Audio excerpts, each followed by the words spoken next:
Hello everyone.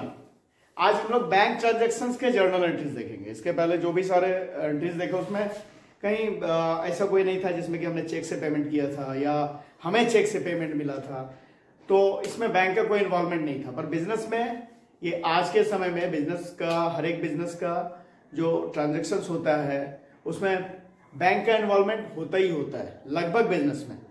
तो हम लोग आज देखते हैं कि बैंक ट्रांजैक्शंस के केस में जर्नल एंट्री जो होता है क्या होता है। बैंक ट्रांजैक्शन यानी किसी को हमने चेक से पेमेंट किया या हमें कोई चेक से पेमेंट कर रहा है या कोई खर्च है जिसका हमने चेक से पेमेंट कर दिया है या गुड्स हमने बेचा उसके बदले हमें कैश नहीं मिलकर चेक से पेमेंट मिला है या कोई पार्टी हमारा डायरेक्ट हमारे बैंक में ही जमा कर दे रहा पैसा। तो जिसमें भी हमारा वो सारा ट्रांजेक्शन बिजनेस का जिसमें कि बैंक का इन्वॉल्वमेंट हो रहा है, तो उसमें क्या जर्नल एंट्री किस तरह से करते हैं वो हम लोग देखेंगे और सीखेंगे। तो आइए देखते हैं। सवाल मैंने पहले से ही लिख कर रख दिया, फॉर्मेट कर लेते हैं।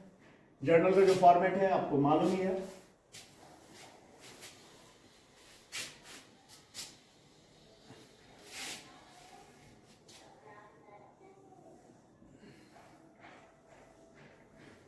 ये 5 कॉलम होते हैं। पहला डेट का, फिर पार्टिकुलर, फिर लेजर फॉलियो और अमाउंट के 2 कॉलम होते हैं। एक कॉलम डेबिट कॉलम, दूसरा क्रेडिट कॉलम। तो ये फॉर्मेट है और सवाल मैंने पहले से लिख कर रख दिया है। पहला है जैसे open an account with bank, bank में खाता खोला। तो बैंक में खाता खोलेंगे तो क्या करेंगे, बैंक में खाता खुलवाना है तो बैंक का जो आवेदन फॉर्म है, एप्लीकेशन फॉर्म, वो भरकर साथ में कुछ रुपया देकर बैंक में खाता खुलवा देंगे, खाता शुरू कर देंगे वहां पे। तो इसमें क्या हो रहा है, बैंक में हम रुपया जमा कर रहे हैं। तो इसके लिए ऐसे क्या करेंगे, बैंक में खाता खोलने पर open an account with bank, bank account debit to cash account. कितना, 1 लाख रुपए से। तो खाता शुरू किया हमने, खाता जो खुलवाया है, अकाउंट जो ओपन करवाया है उसमें 1 लाख रुपए जमा किया। Being open an account with bank.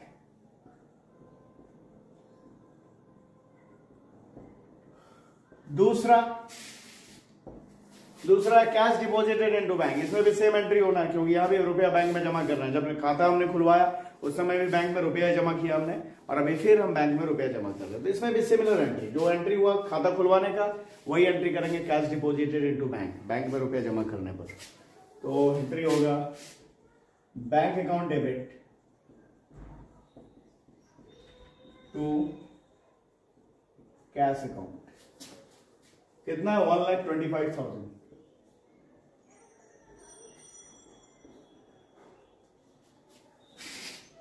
being cash deposited into bank. ये दूसरा एंट्री। अगला क्या है, अगला cash withdraw from bank, bank से रुपया निकाला। तो इसके लिए क्या एंट्री, बैंक से रुपया निकालने से बिल्कुल इसका उल्टा एंट्री, रिवर्स एंट्री होना है। Cash account debit to bank account. कितना, 25,000, 25,000।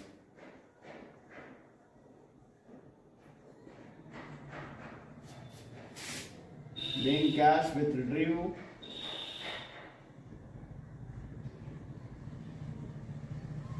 from बैंक, बैंक से रुपया निकाला हमने। अब अगला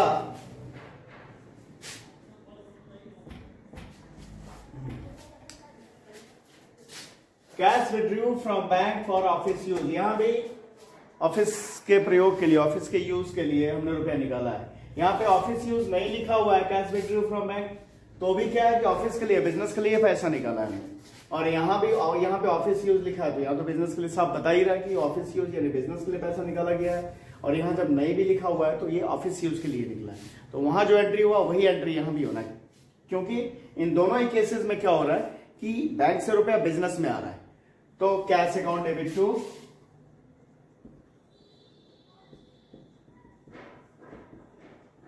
बैंक अकाउंट, सेम एंट्री करना है।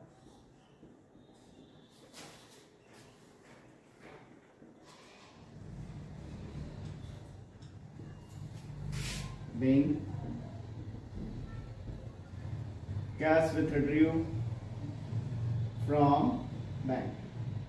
ये सवाल लिखने का तरीका होता है, दोनों तरफ से लिखा रहता है, तो कंफ्यूज हो जाते हैं लोग कि एक में तो लिखा हुआ है cash withdraw from bank for office use और एक में लिखा हुआ कैश विथड्रॉ फ्रॉम बैंक। तो भाई कैश विथड्रॉ फ्रॉम बैंक में क्या एंट्री कर रहे हैं और cash withdraw from bank for office use में क्या एंट्री कर रहे हैं, दोनों में एक ही एंट्री होना है।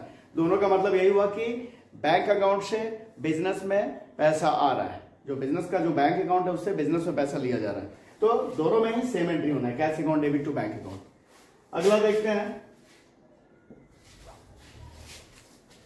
Cash withdraw from bank for personal use. यहां पे एंट्री अलग हो जाएगा। पर्सनल यूज के लिए मैंने जो सिंपल जो ट्रांजैक्शन शुरू में बताया था उसमें बताया था कि पर्सनल यूज के लिए जब भी पैसा निकाल रहा है, पर्सनल यूज यानी किसके पर्सनल यूज की बात हो रही है, प्रोपराइटर के, बिजनेस के मालिक के पर्सनल यूज के लिए पैसा निकालना। तो जब भी पर्सनल यूज के लिए पैसा निकाले या गुड्स निकाले, कुछ भी निकाले, तो क्या होता है, एंट्री ड्रॉइंग से अकाउंट डेबिट करते हैं, तो ड्रॉइंग्स को डेबिट करेंगे। और जब कैश निकालते हैं बिजनेस से तो ड्रॉइंग से account debit to cash account करते हैं। बिजनेस से जब गुड्स निकालते हैं पर्सनल यूज के लिए तो ड्रॉइंग से account debit to purchases account करते हैं, तो जो निकालते हैं उससे क्रेडिट करते हैं। और यहाँ पे जो पर्सनल यूज के लिए पैसा निकल रहा है वो बैंक से निकल रहा है, तो यहाँ पे बैंक क्रेडिट होगा और ड्रॉइंग्स तो डेबिट होगा ही होगा क्योंकि पर्सनल यूज की बात है। तो ड्रॉइंग से account debit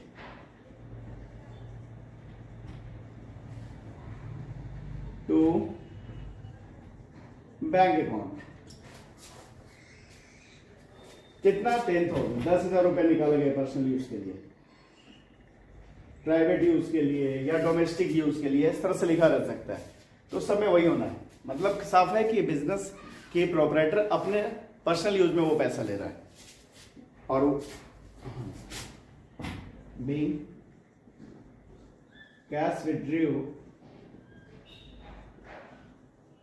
from bank for personal use,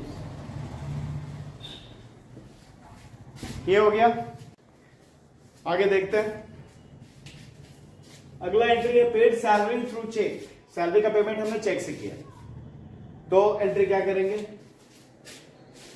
वेतन हमने चेक से दिया है तो एंट्री होगा सैलरीज अकाउंट डेबिट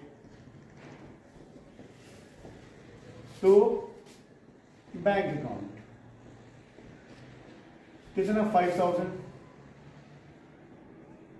जब हम कैश में देते हैं, कैश में कोई पेमेंट करते हैं तो क्या करते हैं, क्रेडिट करते हैं, कैश को क्रेडिट करते हैं।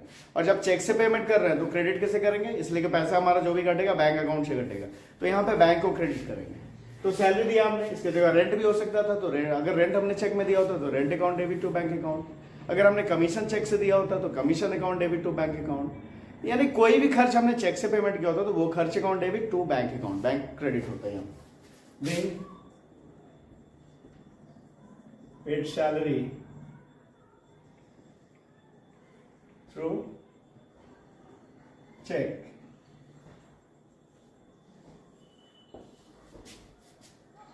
ये हो गया। अगला पेड मनीष, मनीष को हमने पेमेंट किया थ्रू चेक, चेक से पेमेंट किया, तो जिसे हमने पेमेंट किया उसे डेबिट करेंगे और यहाँ पे बैंक को क्रेडिट करेंगे। बैंक यहाँ हर बार बैंक ही क्रेडिट हो रहा है, इसलिए कि जब भी हम पेमेंट कर रहे हैं तो वो पैसा हमारे बिजनेस से नहीं घट रहा है, वो पैसा सीधे हमारे बिजनेस के बैंक अकाउंट से घट रहा है। तो यहाँ मनीष को दे रहे हैं तो क्या करेंगे, Manish account debit to bank account.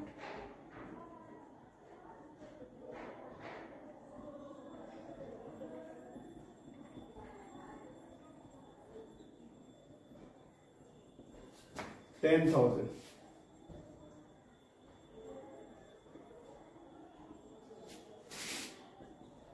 being paid monies through cheque, cheque से हमने मनीष को पेमेंट किया।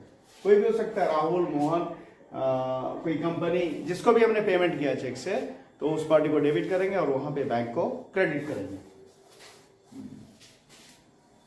अगला received a cheque from Manoj, Manoj से यहाँ पे, यहाँ इस दो में क्या था, हम पेमेंट कर रहे थे, और यहाँ पे हमें पेमेंट मिल रहा है और वो चेक में मिल रहा है। Received a cheque from Manoj and deposited into bank same day.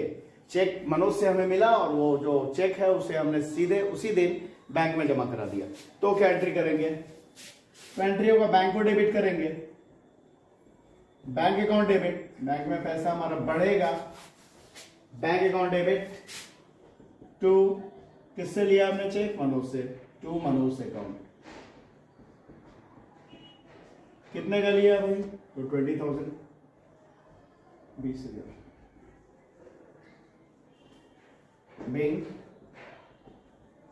received a check from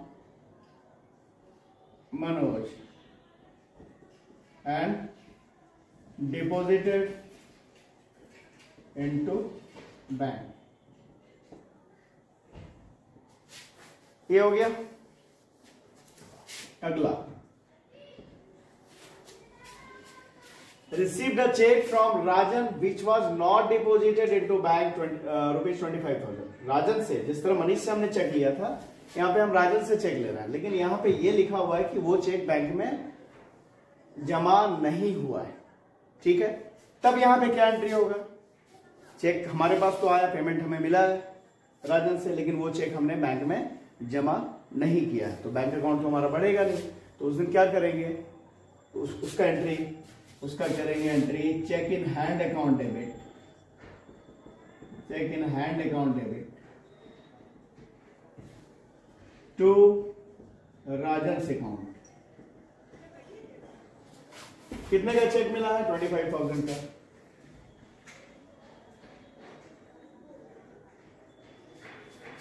being received a check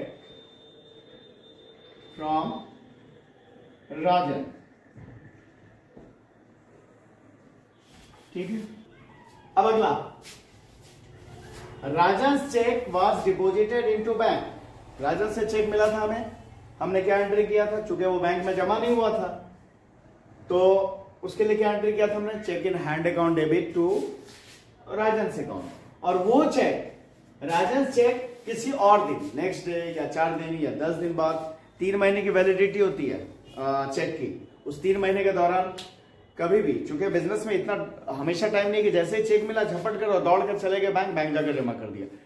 क्या करता है कि आदमी बिजी रहता है, अकाउंटेंट बिजी है, उसका जो एम्प्लॉयज बिजी है, जो बैंक का काम देखता है, बैंक आना जाना करता है, वो बिजी है, उस दिन नहीं जमा कर पाया। तो जमा नहीं कर पाया तो एंट्री क्या हुआ? Cheque in hand account debit to Rajan account.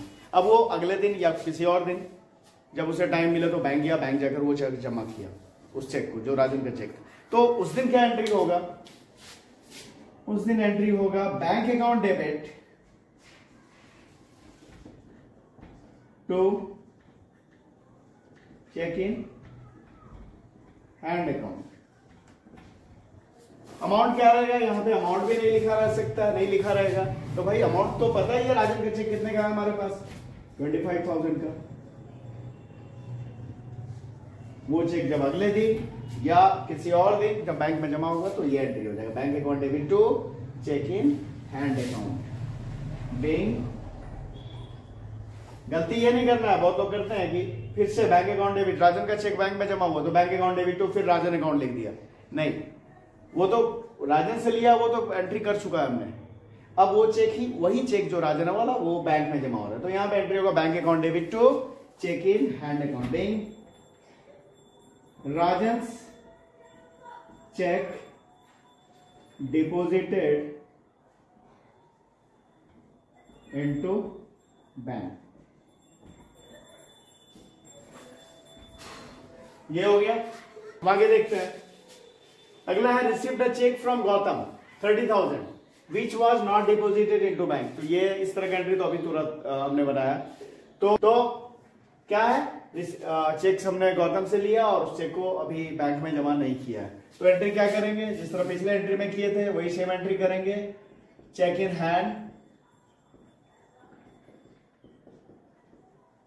Hand account debit to Gautam account. कितने का? 30,000 का, 30,000 का। being received a check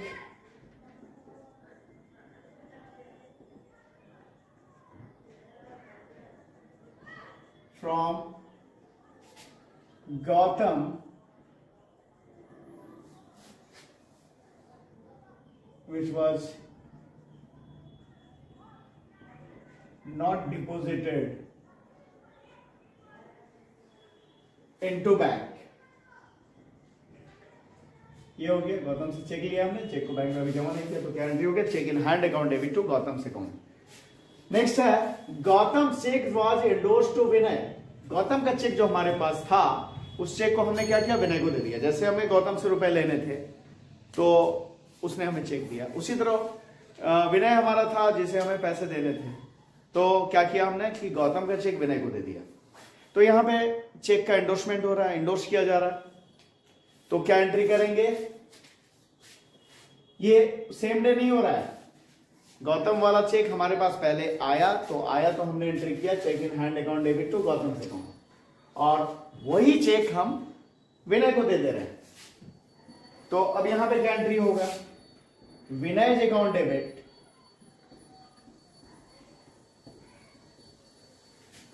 to cheque in hand account.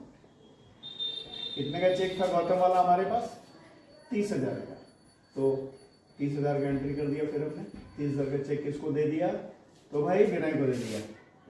Mean Gautam check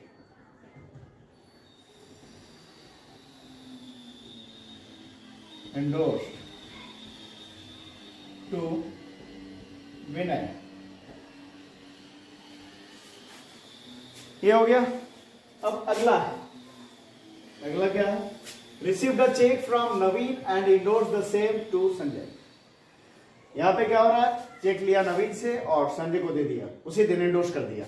इसमें क्या था, चेक पहले हमने लिया था किसी दिन और वो हमारे पास था तो उसके लिए एंट्री किया था हमने चेक इन, और चूंकि उससे बैंक में जमा नहीं किया गया तो हमारे पास ही था, तो cheque in hand account debit to Gautam account. और वो चेक गौतम को इंडोर्स किया गया पर उस दिन नहीं किया गया, किसी अगले दिन वो चेक गौतम को दे दिया गया। और यहां पे है, यहां पे इंडोर्स हो रहा है चेक, क्या हो रहा है, इंडोर्स नवीन का चेक है और किसे दिया जा रहा है, संजय को दिया जा रहा है, पर हो क्या रहा है, ये उसी दिन हो रहा है, सेम डे हो रहा है। तो इसमें क्या एंट्री करेंगे, चेक हमने जिससे लिया उसे क्रेडिट करेंगे और चेक हमने जिसे दिया उसे डेबिट करेंगे। तो Sanjay ji account debit to Naveen से अकाउंट, कितने का है, 40,000।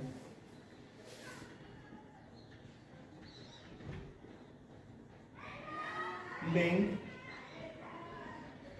नवीन चेक endorsed